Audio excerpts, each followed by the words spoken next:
Hermanos, el día de hoy estamos concluyendo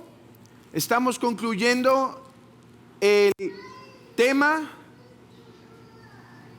del capítulo 2, del párrafo 2 y párrafo 3 de la confesión.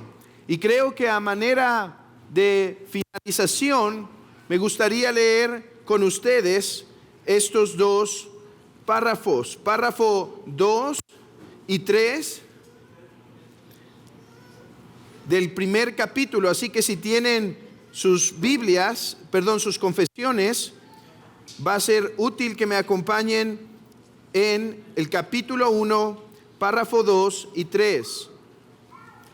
Dice en el párrafo 2: bajo el nombre de Sagradas Escrituras o Palabra de Dios escrita, están incluidos todos los libros del Antiguo Testamento que son, y está la lista, Nuevo Testamento, y está la lista. Escuchen esto, hermanos.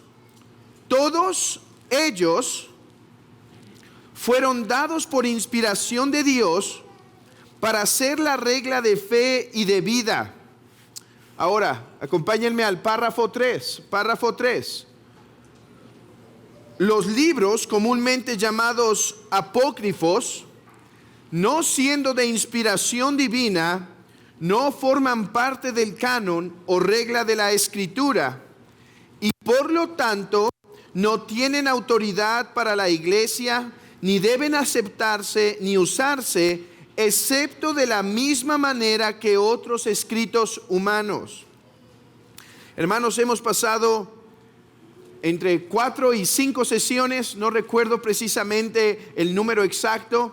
Hemos pasado entre 4 y 5 sesiones hablando de cómo sabemos que estas son las escrituras.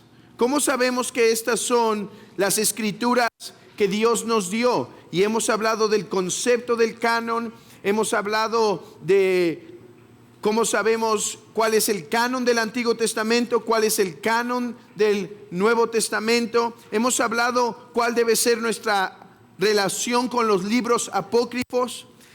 Pero hermanos, en estos dos párrafos se dice algo que no hemos investigado con atención, que no hemos investigado con dedicación. Y es el concepto de inspiración. Hasta ahorita no hemos presentado ninguna exposición de la doctrina de la inspiración de las Escrituras. En el párrafo 1 no la hablamos. En el párrafo 1 solo hablamos de la necesidad de las Santas Escrituras. En el párrafo 2 solo hemos hablado del contenido. Pero en el párrafo 2, vean conmigo al final, en el párrafo 2, y también está en sus notas de estudio, dice al final: todos estos fueron dados por inspiración de Dios para que sean la regla de fe y vida. Fueron dados por inspiración. Y vean ahora el párrafo 3. Párrafo 3 conmigo. Dice: los libros comúnmente llamados apócrifos, como no son inspirados, no son de inspiración divina, entonces dice, no los aceptamos con autoridad. Hermanos, vean esto. ¿Qué es la Biblia? ¿O qué definimos por palabra de Dios? Definimos por palabra de Dios o la Biblia aquellos libros que son dados a la iglesia por inspiración divina. Y es mi deseo en esta mañana que la iglesia entienda mejor qué es la doctrina de la inspiración divina. Así que Estudiemos este tema en primer lugar a la luz de una definición. En segundo lugar, mostrando dos textos claves para entender la inspiración. Y en tercer lugar, yendo a algunos textos que confirman lo que vamos a ver. Y por último, haremos algunas aplicaciones para la iglesia. Primero comencemos por decir lo que no significa la inspiración de las Escrituras. En nuestros días solemos usar la palabra inspiración cuando alguna cosa externa nos incita internamente a decir algo. Digamos esto, hermanos. Salimos una tarde a caminar y vemos un hermoso atardecer. Y el esposo dice a la esposa: esto me inspira, esto me trae algunas palabras de alabanza a nuestro Dios. A veces usamos la palabra en nuestro contexto de esta forma. Y entonces la inspiración es más un sentimiento subjetivo que una realidad concreta. Eso no es la inspiración de las Escrituras. En segundo lugar, otra cosa que no es la inspiración de las Escrituras es que la confundamos con revelación. Escuchen esto. Cuando un profeta o un apóstol recibió revelación, decimos que eso fue un acto sobrenatural, decimos que eso fue un acto de Dios, pero cuidado, el acto de recibir la revelación no es la inspiración de las Escrituras. Podríamos decir, el profeta fue inspirado en un sueño, fue inspirado por Dios, Dios le dio un mensaje y de esta manera es que proclamó la palabra de Dios. No, revelación e inspiración son dos cosas diferentes. Revelación es el acto sobrenatural de Dios por medio del cual comunica algo especial a su pueblo. Inspiración es otra cosa. Están unidas, pero no son lo mismo. Por último, algunos consideran que inspiración simplemente se refiere a el acto del profeta de entender bien la idea que Dios quiere transmitir. Aquí va. Dios se revela a su profeta, a su apóstol, y le transmite, digamos, la idea, le transmite, digamos, la exhortación que tiene que dar. Y entonces, cuando el profeta entiende bien la idea, eso es inspiración. Incorrecto. La inspiración no se refiere únicamente a que el profeta entiende bien el mensaje de Dios. ¿Qué es entonces la inspiración de las Escrituras? Acompáñenme a su definición que tienen en sus notas. Dice: la inspiración es la enseñanza de que las palabras de la Biblia, o sea, todas las palabras de la Biblia, son el producto de una influencia directa y sobrenatural del Espíritu Santo en los hombres, quienes fueron órganos e instrumentos, podríamos agregar, de Dios para escriturizar su palabra. Hermanos, vean esto. Dios se revela al profeta. Eso no es inspiración, eso es revelación sobrenatural. El profeta entiende bien el mensaje de Dios. Eso no es inspiración tampoco. Eso es, digamos, un acto de iluminación. Dios ayuda al profeta a entender el mensaje. ¿Qué es? ¿Qué es la inspiración? Hermanos, la inspiración es aquel acto de Dios que cuando el profeta estuvo escribiendo, que cuando el profeta estuvo plasmando en papel, para decirlo muy coloquial, cuando el profeta estaba con su pluma, con su lápiz y su hoja, Dios estuvo preservando y guardando al profeta en todo momento para que el profeta escribiera exactamente lo que Dios quería que ahí se escribiera.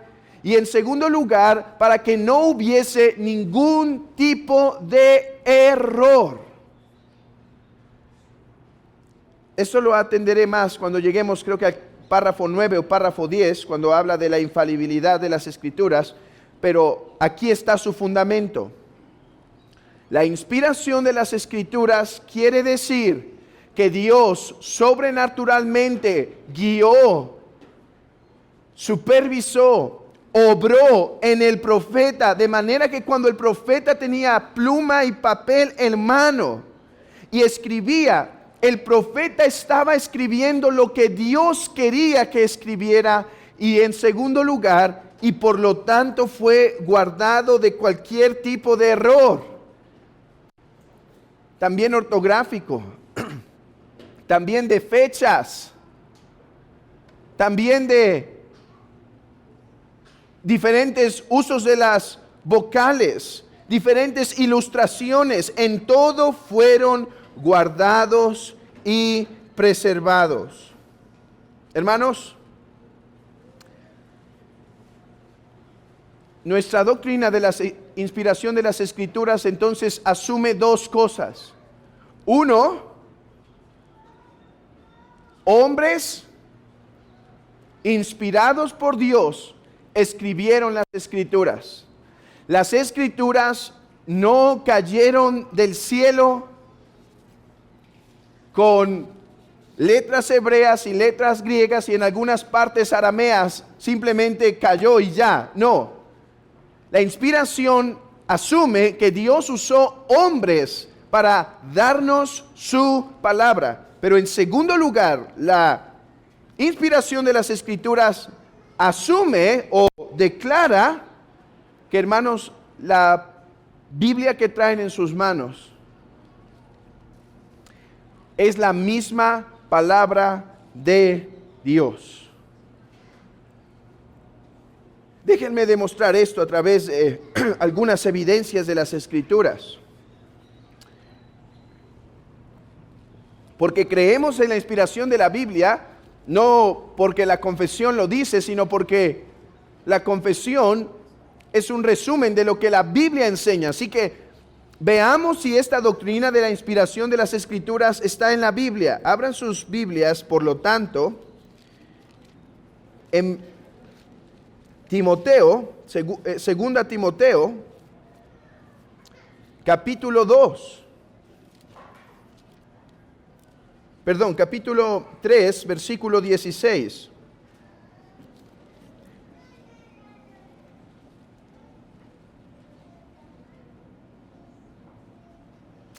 Desde el versículo 14 leamos. Segunda Timoteo 3, 14 en adelante. Dice, pero persiste tú en lo que has aprendido y te persuadiste, sabiendo de quién has aprendido, y que desde la niñez has sabido las sagradas Escrituras, las cuales te pueden hacer sabio para la salvación por la fe en Cristo Jesús. Toda la Escritura es inspirada por Dios y útil para enseñar, para redarguir, para corregir, para instruir en justicia, a fin de que el hombre de Dios sea perfecto, enteramente preparado para toda buena obra. ¿Qué significa en este texto que todas las escrituras son inspiradas. Hermanos, a veces nuestras traducciones pueden no transmitir la idea precisa que se tiene en mente en el texto original. Por ejemplo, alguien podría pensar erróneamente que inspiración significa que Dios tomó un libro, y lo hizo suyo. Le transmitió algunas de sus glorias y atributos. Eso parece a veces darnos a entender cuando dice que fue inspirada, como si el libro fue tomado y fue inspirado. Dios hizo algo sobre él. Una vez terminado, entonces ahora sí lo inspiró. No, el texto en el griego transmite más bien la idea de que todas las escrituras fueron exhaladas por Dios. O sea, el texto está transmitiendo, hermanos, que la Biblia viene de, digámoslo así para usar un lenguaje humano para entender esto, viene de las mismas entrañas, viene desde adentro del ser divino. Digo que esto es un lenguaje humano porque Dios no tiene cuerpo, pero la idea es esa, que algo fue exhalado, que algo salió de su misma boca, y de esa manera es que Dios dio su revelación.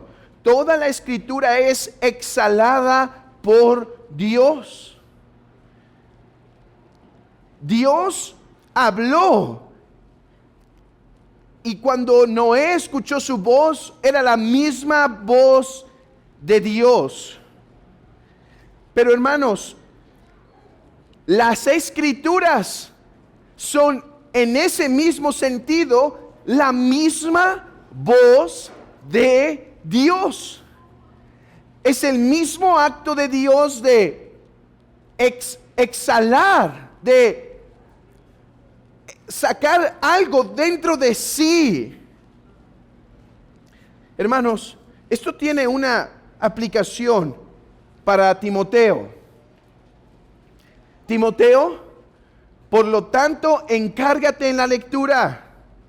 No te apartes de la lectura, persiste en lo que has aprendido, porque lo que has aprendido por el ministerio de tu madre y de tu abuela ha sido la palabra que Dios exhaló.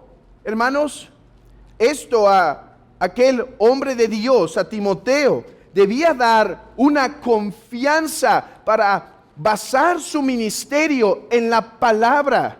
Esto tiene aplicaciones profundas para nosotros. Y hermanos, para el pastorado esto tiene aplicaciones profundas. En predicar el texto tal cual ha sido dado, en ser fiel a las escrituras, el no querer maquillar algo, el no querer corregir algo, el no querer hacer algo que luzca más apetitoso. No, prediquemos las escrituras tal como fueron dadas, porque estas son la palabra exhalada de Dios. Pero mis hermanos, esto pone una responsabilidad en ustedes.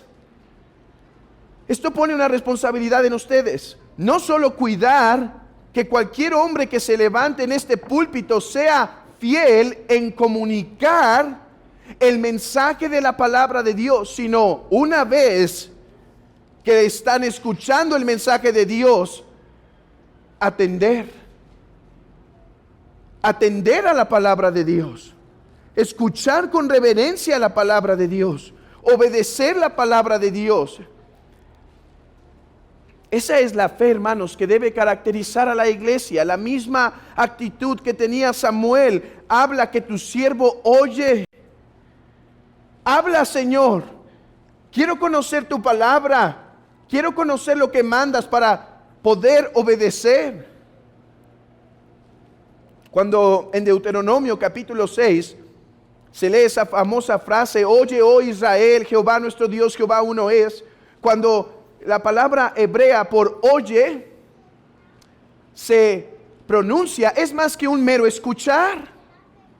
No está diciendo, escucha, como cuando alguien está escuchando música clásica mientras está estudiando, leyendo, simplemente relajándose.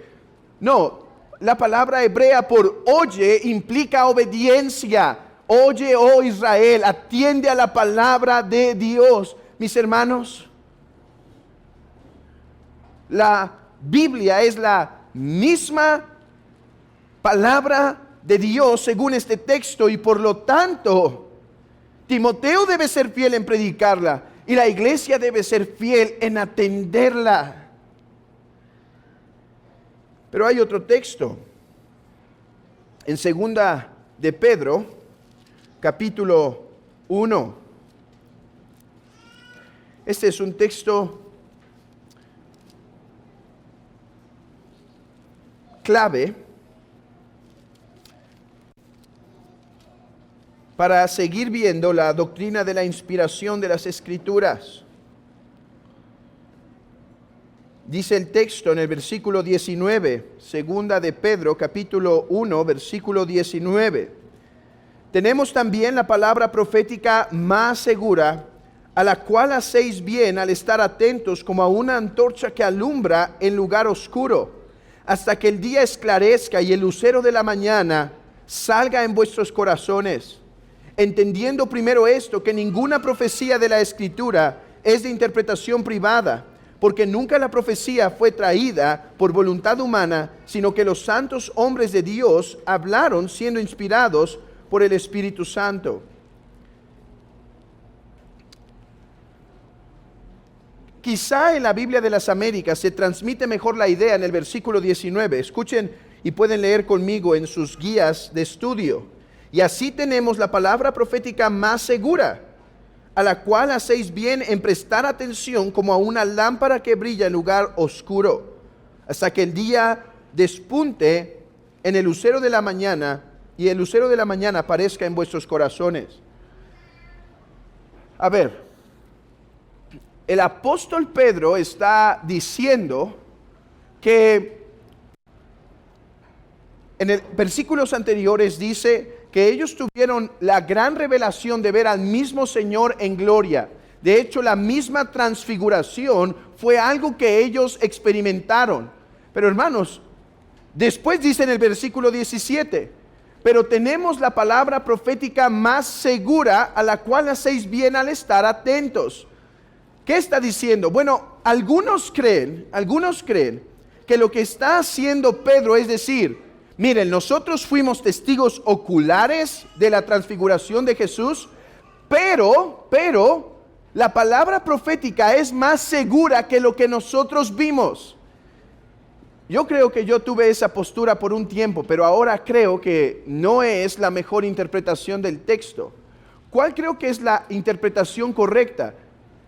No está diciendo que la palabra profética tal cual tiene más virtud que lo que ellos vieron con sus ojos, sino que está confirmándoles a los creyentes que no pudieron ver la transfiguración, que no van a ver, que ellos tienen una palabra profética segura, o sea, la misma palabra de Dios.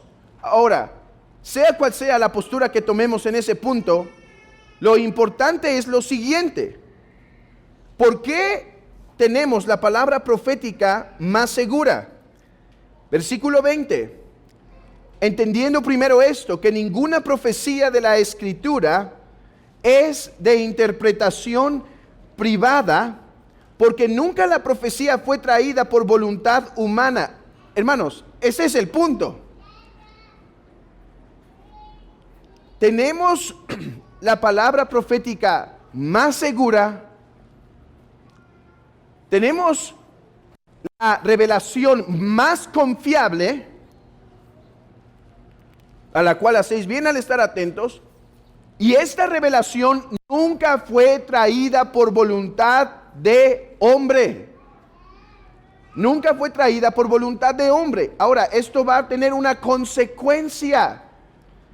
Y hoy no puedo explicar el significado de esto. Lo vamos a ver más adelante en nuestra misma confesión.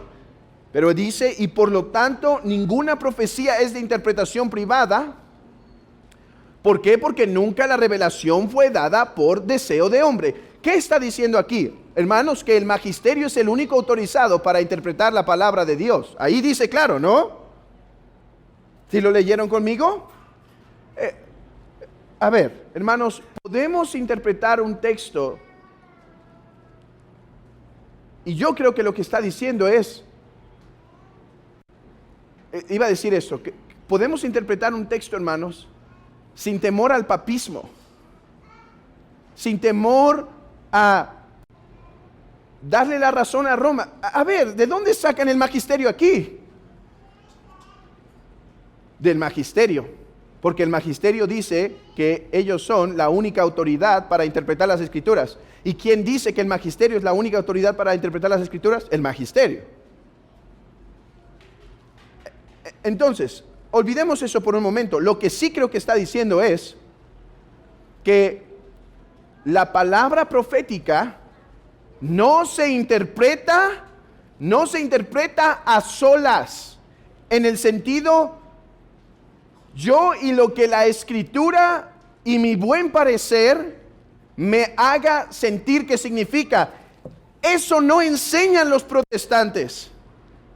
De eso nos acusan los papistas, que nosotros decimos que nuestra interpretación es la autoridad. No es cierto. Aquí está diciendo que ninguna interpretación puede ser privada. ¿Por qué?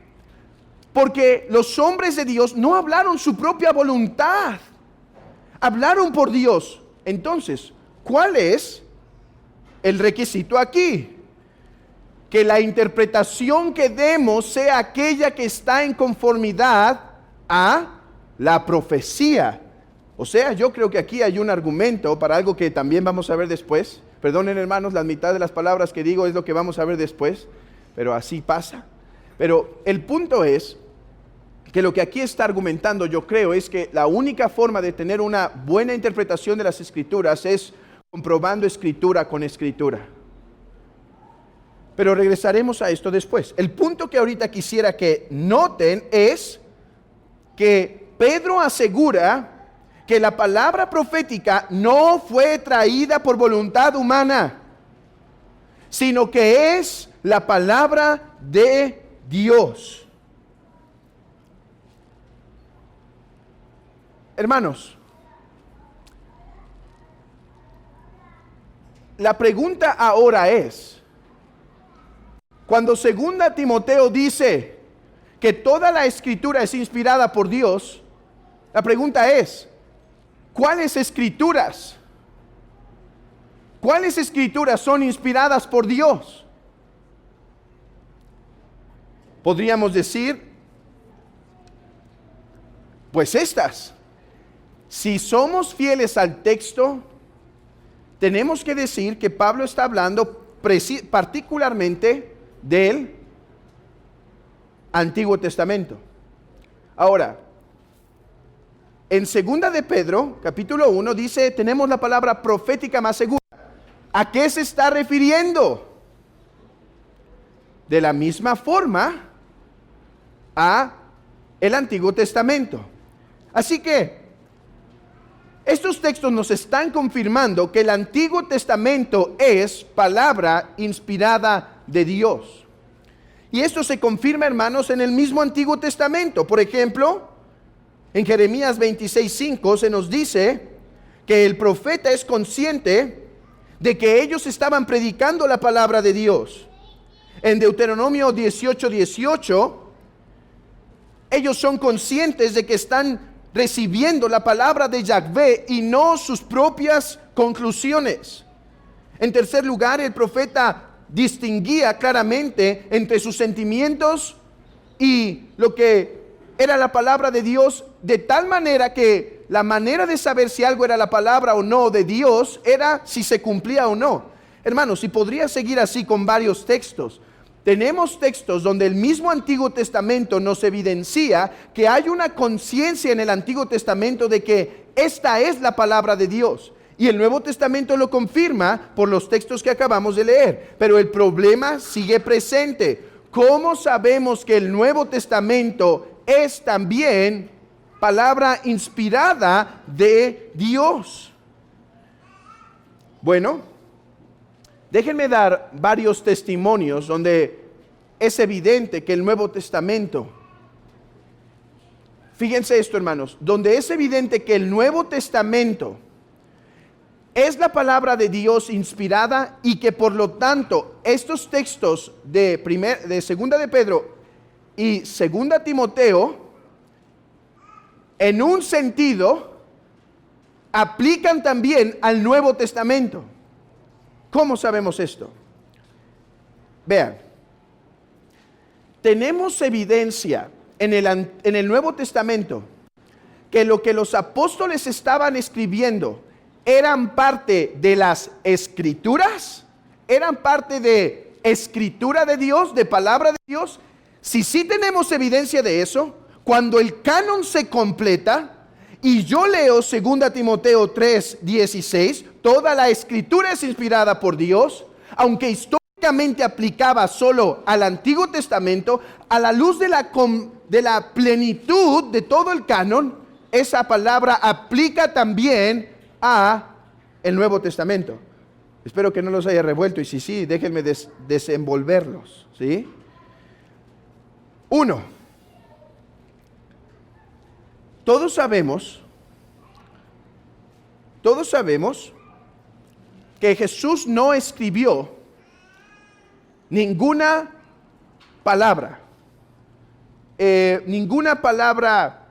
en carta y demás. Yo creo particularmente que Jesús sabía escribir, y tengo un texto para demostrarlo. Hay un texto en donde lo demuestra. Juan 8, que me falta predicarlo, por cierto. Juan 8. Jesús se inclina y escribe unas palabras en la tierra. No obstante, Jesús no escribió ninguna carta. No, pero Él prometió que sus apóstoles serían guardados e inspirados para que ellos transmitieran la palabra de Dios. Escuchen lo que dice, por ejemplo, Juan 16, Juan 14. El Espíritu Santo vendrá y os guiará en toda verdad. Ese texto aplicaba a los apóstoles. Ellos serían enviados para proclamar la verdad, de manera que los apóstoles, Jesús dice, tendrán la misma bendición, autoridad que los profetas tenían de tener el mensaje y la palabra de Dios. En segundo lugar, abran sus Biblias, por ejemplo, en Hechos. Tenemos este tipo de pasajes en donde los autores están siendo conscientes de que se está escribiendo palabra de Dios. Hechos 15, versículo 23 y 28.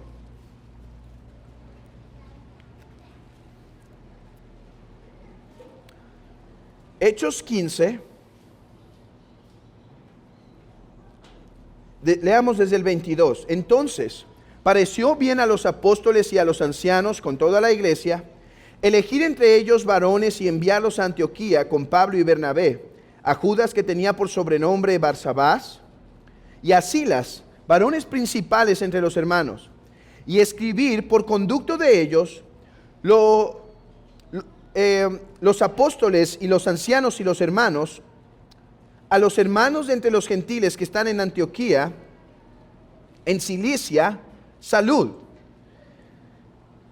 Sigamos leyendo hasta el 28. Por cuanto hemos oído que algunos han salido de nosotros, a los cuales no dimos orden, os han inquietado con palabras, perturbando vuestras almas, mandando circuncidaros y guardar la ley. Nos ha parecido bien, habiendo llegado a un acuerdo, elegir varones y enviar a vosotros con nuestros amados Bernabé y Pablo, hombres que han expuesto su vida por el nombre de nuestro Señor Jesucristo. Así que enviamos a Judas y a Silas, los cuales también de palabra os harán saber lo mismo, porque ha parecido bien al Espíritu Santo y a nosotros no imponeros ninguna carga más que estas cosas necesarias. Y dice cuáles son las cosas necesarias: que se abstengan de ídolos, de ahogado, de fornicación, de sacrificado a los ídolos y demás. ¿Qué es lo que quiero que noten aquí? Que los que están escribiendo esto están argumentando que estas indicaciones fueron dadas y fueron guiados a darlas por el Espíritu Santo. Los apóstoles eran conscientes de que su palabra era la palabra de Dios. Por eso es cuando que Jesús les manda a sacudir el polvo de sus pies, si es que alguien no los recibe, porque no están recibiendo la palabra de Dios. Y lo mismo aquí. Abran sus Biblias ahora, por ejemplo, en 1 Corintios capítulo 14, versículo 27, en donde vemos que el apóstol Pablo tiene una conciencia de que su mensaje es la palabra de Dios.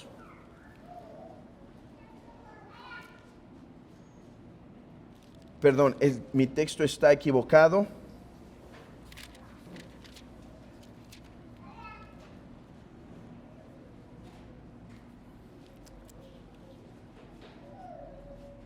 Aquí está, es 37, es 14:37.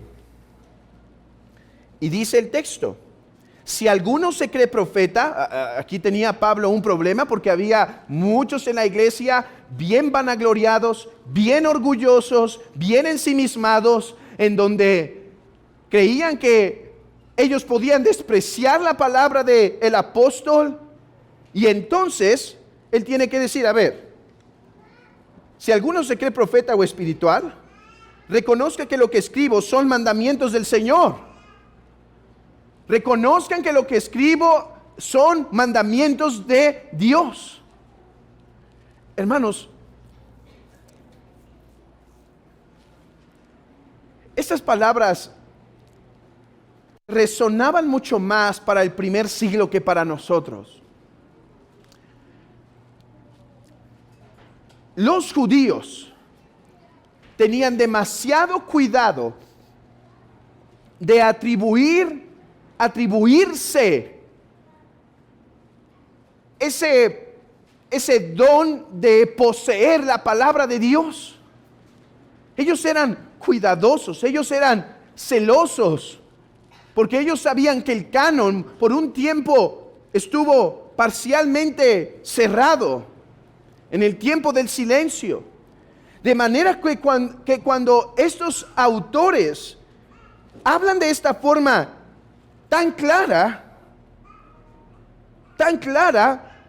es porque realmente creían que ellos estaban hablando la palabra de Dios. Segunda de Pedro es un texto conocido en donde Pedro reconoce que hay cosas difíciles que el apóstol Pablo escribió, pero no es lo que quiero que vean aquí. Lo que quiero que vean es que Pedro compara los escritos de Pablo con las otras escrituras que yo creo se refieren al Antiguo Testamento. Dice el versículo 16, casi en todas sus epístolas, hablando en ellas de estas cosas, entre las cuales hay algunas difíciles de entender, las cuales los indoctos e inconstantes tuercen, como también las otras escrituras, para su propia perdición.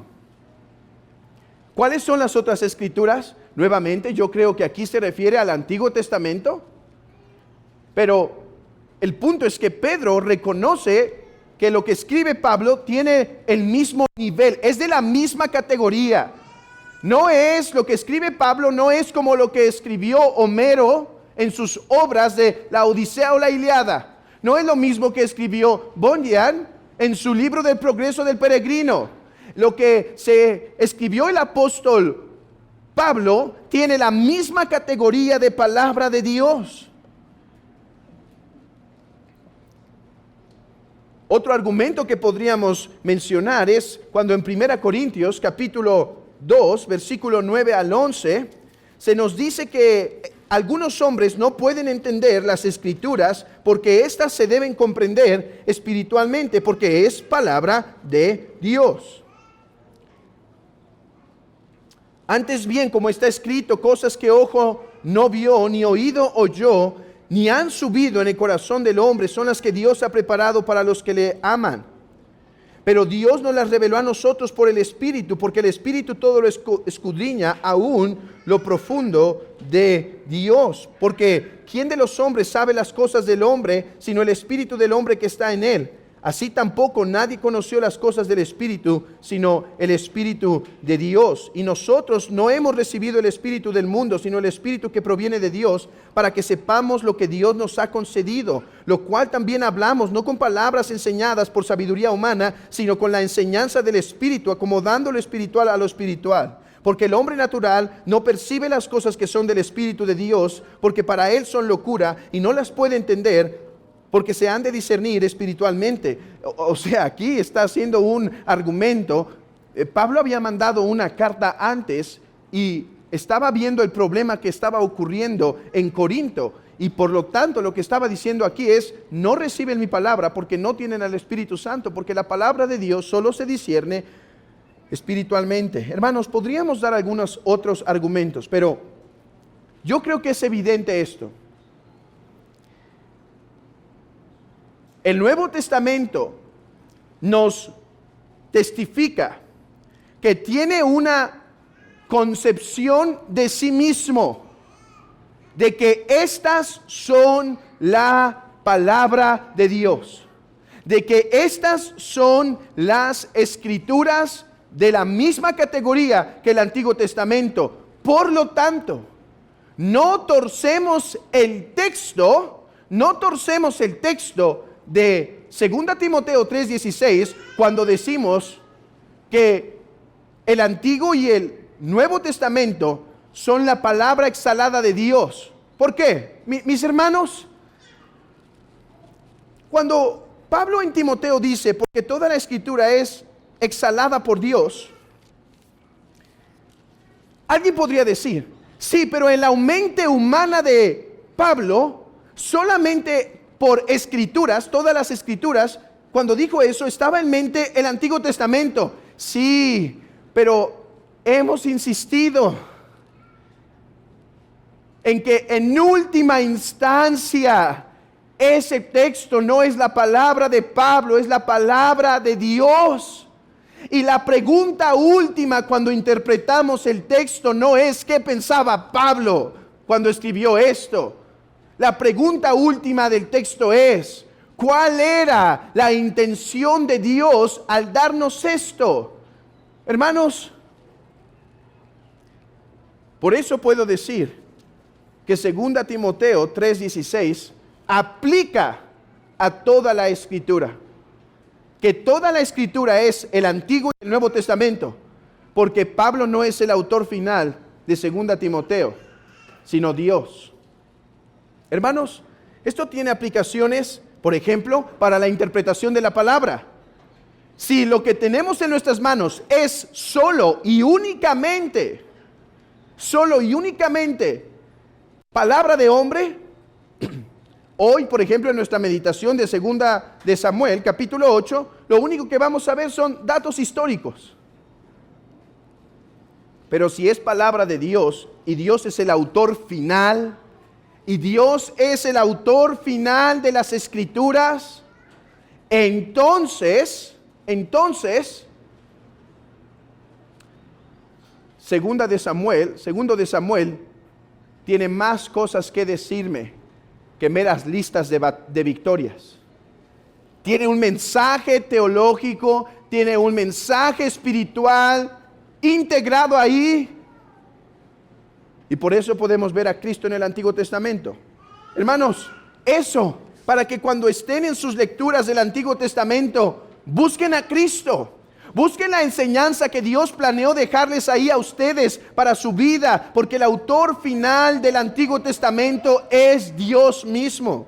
En segundo lugar, hermanos, reconozcamos que no hay nada como la palabra de Dios. Por lo tanto, apliquemos esta antigua frase. Visitemos los demás libros, pero vivamos en la palabra de Dios. Memoricemos la palabra de Dios. Conozcamos lo que Dios nos ha dicho. No hay un mandamiento que dice al cristiano, debes leer tu Biblia diario. No lo hay. Y si sí, muéstramelo dónde. No hay. Pero hermanos, a la luz de que la Biblia es la palabra de Dios, ¿no deberíamos tener un deseo por conocerla, por meditarla, por escuchar lo que Él nos ha querido hablar? Así, para guardar esa escritura en nuestro corazón y meditarla tan profundamente como aquella mujer guarda esas cartas que su esposo le manda mientras está fuera. Atesoremos la palabra, enseñémosla a nuestros hijos. Sí, hermanos, enseñemos otras obras, enseñemos otro material, pero implantemos la palabra de Dios en sus corazones. Mis hermanas, ustedes tienen un gran ministerio que cumplir en el hogar y permitan que la palabra permee su ministerio. Sean como aquella Loida y aquella Eunice que enseñaron las sagradas escrituras a Timoteo, las cuales pueden ser después el medio por el cual ellos podrán ir a los pies del Señor Jesucristo. Hermanos, oremos para que Dios levante hombres capacitados en la iglesia para que sean fieles en trazar el mensaje de la Biblia. Oremos por hombres. Dios va a dar diferente variedad de hombres, diferentes variedades de pastores. Y yo no creo que todo pastor debería tener un conocimiento profundo del griego, del hebreo u otros lenguajes. Pero sí creo que en cada generación debe haber hombres, si no en cada iglesia, que puedan estarse preparando de una forma más profunda para conocer el texto en su original, para conocer lo que Dios realmente dejó en su palabra y poder trazar bien la palabra de Dios. Oremos para que Dios levante hombres que tracen bien las escrituras, que puedan profundizar. Hermanos, oremos por el seminario que el próximo año empieza con sus materias, por ejemplo, de griego y hebreo. Oremos para que esto sirva para capacitar a más hombres a ir al texto y traerlo a la iglesia en su belleza, en su esplendor. Oremos, hermanos, para que lo que nosotros no hemos alcanzado a hacer, nuestros hijos puedan hacer. Esforcémonos por educarlos para que ellos amen la palabra. Hermanos, no he podido hablar nada de otro tema relacionado con la inspiración de las Escrituras, y es qué tipo de inspiración es, una que llamamos plenaria verbal, pero creo que he dado al menos lo necesario para que ustedes puedan comprender y entender qué significa esta frase de nuestra confesión cuando dice en el párrafo 2, todos estos fueron dados por la inspiración de Dios. Todos estos fueron dados por el cuidado sobrenatural de Dios en dirigir la pluma del autor para que dijera lo que él quería que dijera, lo que Dios quería que dijera. Y por eso es que no recibimos los apócrifos, porque no gozan de ese acto sobrenatural de Dios de inspirar su santa palabra. Que Dios aliente a su iglesia a amar más la Santa Escritura.